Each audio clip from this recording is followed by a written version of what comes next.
Salam, apa kabar? Saya percaya bahwa kita semua di dalam berkat-berkat Tuhan. Kita akan belajar firman Tuhan, mari kita berdoa. Bapa, terima kasih buat anugerah-Mu bagi kehidupan kami. Kami bersyukur punya Allah yang terus berkarya dalam kehidupan kami. Sekarang kami akan belajar firman-Mu, Roh Kudus berikan pengertian akan firman Tuhan yang kami pelajari. Dalam nama Tuhan Yesus kami berdoa, amin. Kita akan belajar firman Tuhan dari kitab 1 Petrus pasal 2 ayat 13 sampai ayat yang ke-17. 1 Petrus pasal yang kedua, kita baca ayat yang ke-13 sampai ayat yang ke-17. Begini bunyi firman Tuhan.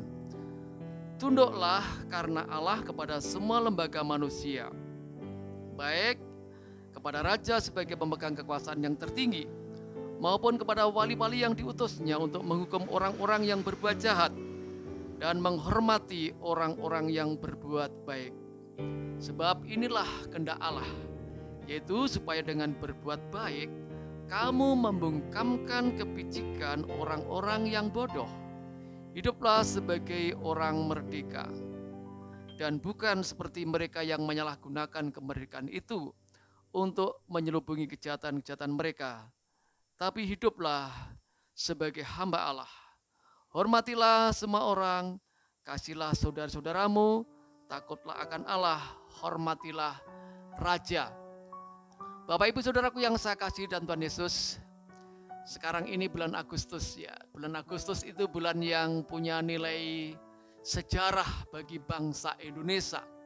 Tepatnya tanggal 17 Agustus tahun 1945 bangsa Indonesia menyatakan diri sebagai bangsa yang merdeka, bangsa yang berdaulat. Dan sekarang ini pada bulan Agustus kita memperingati hari kemerdekaan Indonesia. Biasanya di banyak tempat ada lomba bermacam-macam sebagai rasa sukacita karena Indonesia merdeka.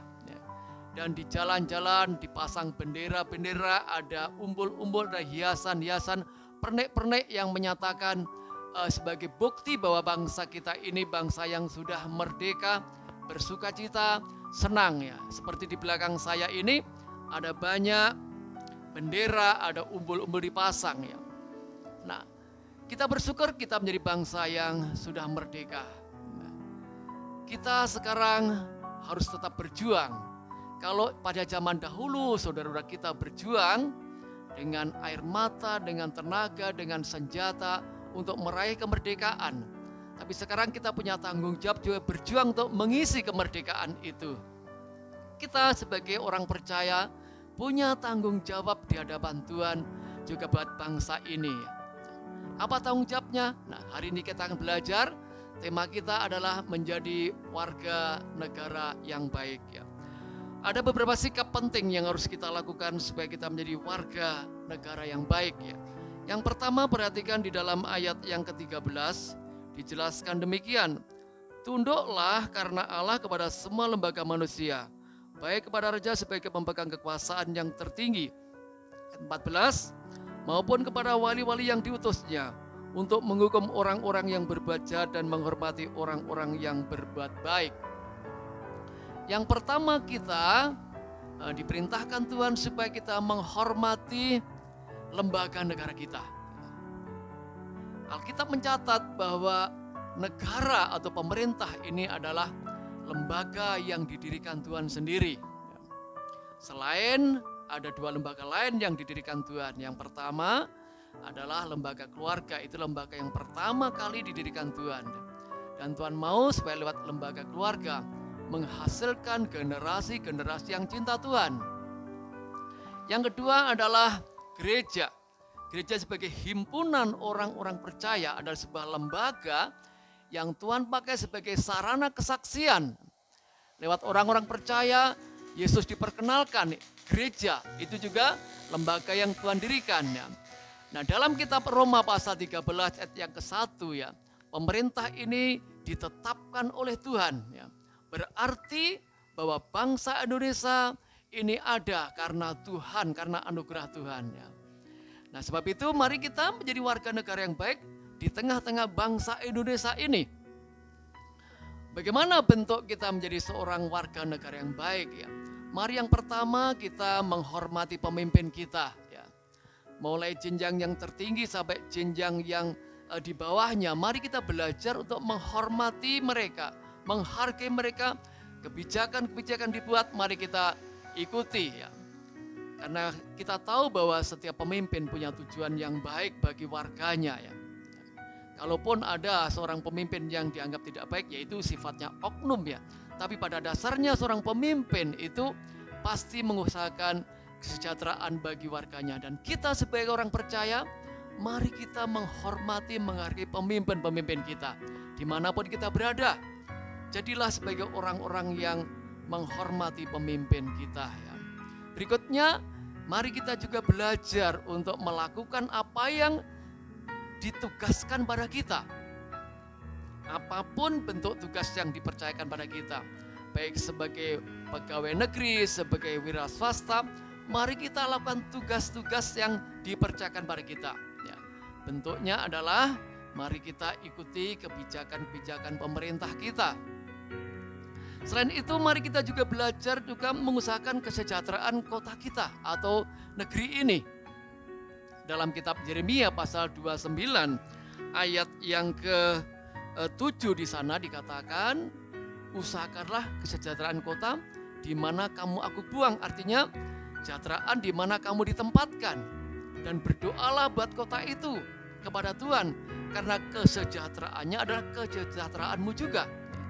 Jadi mari belajar Bapak Ibu, kita jadi orang-orang yang terlibat aktif bagaimana supaya tempat kita jadi sejahtera, ya. Misalnya kalau kita buang sampah, buanglah di tempat yang disediakan, tidak sembarangan, ya.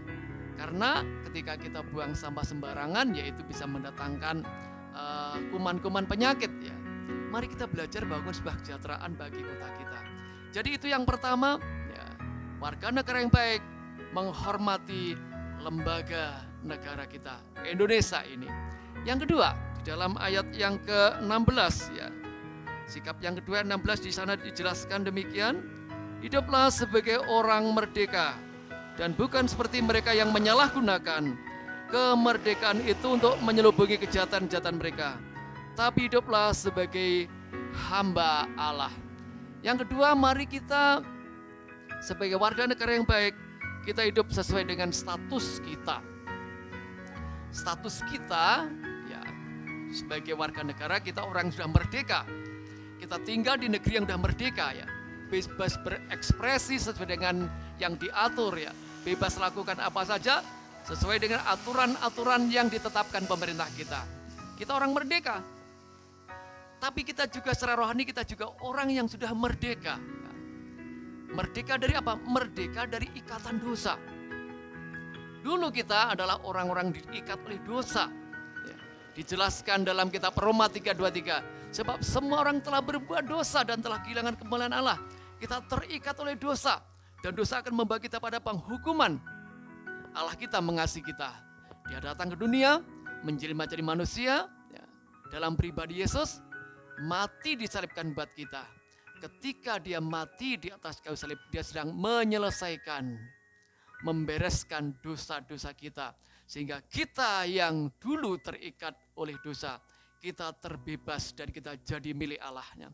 Sebab itu sebagai orang yang sudah merdeka dari ikatan dosa, mari kita sebagai milik Allah, mari kita juga hidup sesuai dengan apa yang Tuhan kehendaki dalam kehidupan kita.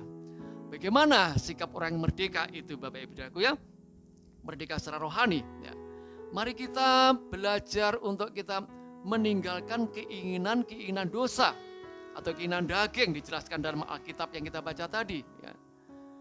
Kalau aturan pemerintah melarang kita bohong, jangan kita berbohong. Pemerintah melarang kita korupsi, jangan kita korupsi, ya.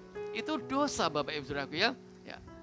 Ketika kita belajar, kita berjalan di dalam kebenaran, menghindari keinginan-keinginan daging, kita adalah orang yang sedang melakukan tugas sebagai warga negara yang baik. Berikutnya, mari kita belajar juga untuk hidup dalam kasih. Kasih pada Tuhan. Karena Tuhan sudah mengasihi hidup kita, ya. Dia sudah membeli kita dengan darah yang mahal, dan mari kita belajar hidup dalam kasih. Ya, kasih pada Tuhan itu diwujudkan dengan mengasihi sesama kita.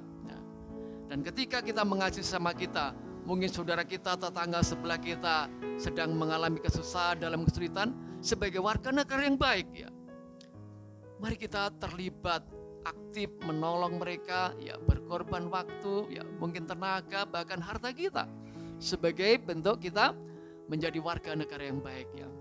Ketika Petrus menulis ini, dia sedang menulis kepada orang-orang Kristen yang ada di sekitar Turki. Waktu itu mereka dalam tekanan-tekanan ya. Petrus ingatkan ya kepada orang-orang Kristen yang merantau, mereka orang Yahudi yang merantau di negara di Turki, sekarang Turki ya. Nah, diingatkan ya, jadilah warga negara yang baik ya. Dan jangan lupa supaya kamu tunjukkan kehidupan yang benar ya. Kenapa kita berjalan sebagai orang merdeka? Karena kita adalah orang-orang yang dipanggil Tuhan untuk jadi saksi. Kita hidup benar, kita hidup meninggalkan dosa, tidak suka berbuat dosa, dan kita hidup dalam kasih, juga sebagai bentuk kesaksian kita sebagai orang percaya. Mari Bapak Ibu, jadilah warga negara yang baik, dan dengan cara jalani kehidupan sebagai orang yang sudah merdeka dari ikatan dosa. Jadi, kita sudah belajar firman Tuhan. Firman Tuhan menghendaki sebagai tanggung jawab kita di alam kemerdekaan itu, jadilah warga negara yang baik. Dengan cara yang pertama, mari kita sungguh menghormati bangsa kita, ikuti aturan pemerintah, ikuti aturan yang ada. Dan yang kedua, berjalanlah sebagai orang yang sudah merdeka dari dosa. Kiranya Tuhan memberkati kita. Mari kita berdoa. Bapak, terima kasih buat firman-Mu. Biarlah firman Tuhan tertanam dalam kehidupan kami. Jadikan kami warga negara yang baik di negeri tercinta Indonesia ini. Sekarang kami berdoa, Tuhan berkati Indonesia. Sekarang kami sudah merdeka. Kami gunakan kesempatan di alam kemerdekaan ini untuk kami berkarya bagi bangsa kami. Jadi saksi Tuhan yang baik, menunjukkan sikap hidup benar di hadapan Tuhan. Berkati bangsa kami dalam pembangunan fisik, pembangunan rohani, pemimpin kami dari yang di pusat sampai tempat yang terpencil, hikmat Tuhan tambahkan buat mereka. Pembangunan terus berjalan dengan aman, dengan baik. Terpuji buat nama-Mu, dalam nama Yesus kami bersyukur dan berdoa. Amin. Merdeka, Tuhan memberkati kita.